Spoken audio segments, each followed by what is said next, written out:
As uvas que tradicionalmente acompañan as 12 badaladas descenderon ás profundidades da ría de Ferrol para recibir o 2013 cun agradable sabor mariño. Aínda que parece complicado, un grupo de mergulladores cumpriu coa tradición baixo auga e non faltou de nada, nin sequera o brinde con champaña. A bordo, panxoliñas e pandeiretas para animar o traxecto. Aínda que está afeito ao frío, desta vez Papá Noel botou man do traxe de neopreno. Porque a temperatura da auga animaba máis a hipotermia ca o baño, pero a festa estaba baixo a ría. Te reúnes con gente, con amigos, tomas las uvas, tomamos champán debajo del agua y celebramos la entrada del nuevo año.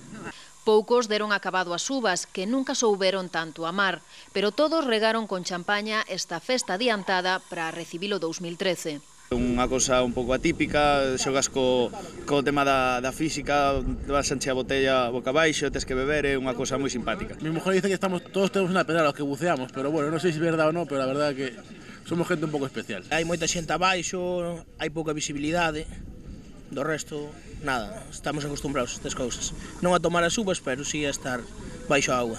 Por se acaso, repetíronse o brinde e os bos desexos na cuberta. Lo hacemos pues para estar juntos y ya de camino pues desear a toda Galicia un feliz año 2013, ¿no? Y a toda España si nos ven y levantar un poco la moral.